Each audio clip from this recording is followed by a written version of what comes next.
Hello and welcome to another Dragonstorm Studios video. And today we're going to be drawing hair, specifically a darker haired individual. So this is Cara Dune, who's a character from The Mandalorian. She's portrayed by Gina Carano, an actress I don't know a whole lot about, but whom I thought has done an amazing job to represent this other side of the alliance that we haven't really seen up until this point. Cara Dune is a character who I think really does a great job of making the show really interesting and distinct from everything we've seen so far. One of many characters who just shows this other side of things. They aren't a Jedi or a smuggler. They're these regular people who have had to adapt to this world, this new world order, as it were, when the Empire falls. And it's not perfect. It's a great show, great series. So the first thing you notice is I've already got a lot of detail drawn in here.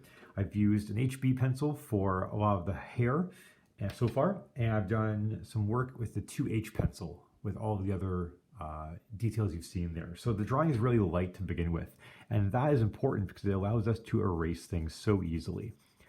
At the moment, I'm using a 3B pencil, and that's for the darkness of the hair. And this is going to be really interesting because dark-haired people have a great advantage and disadvantage when it comes to an artist drawing them.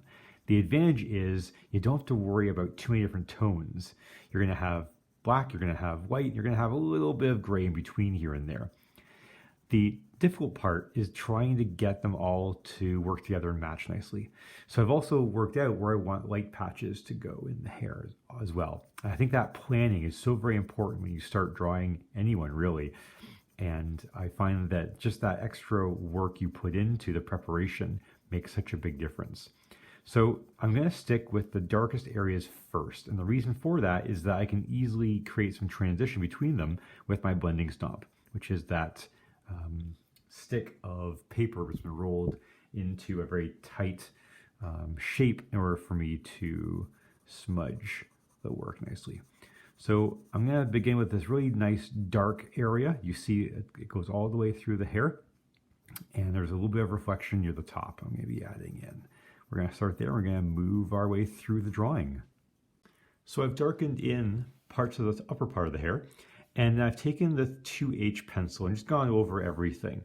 There's very little in terms of actual white in the hair, even reflections. It's more of just like a light gray tone. So I've gone over all of that, and then I'm just going to fill in this lower area here as well. You'll notice that as I filled in the darkest parts of the hair, I made some adjustments here and there as well. By working on the hair and really focusing on it, you're able to notice where one aspect of your drawing ends, like the dark hair, and where another part, like the collar here, begins. So it allows you the freedom to be able to make adjustments as necessary. So as I zoom in here, I've just gone in and filled in parts of the hair nice and light. And now I'm going to go back to my 3B pencil and just start spot filling in where the hair is darkest. Once again, because there's so much dark there, I'm not going to be too reliant on the picture because as the person moves around, their hair is going to shift as well.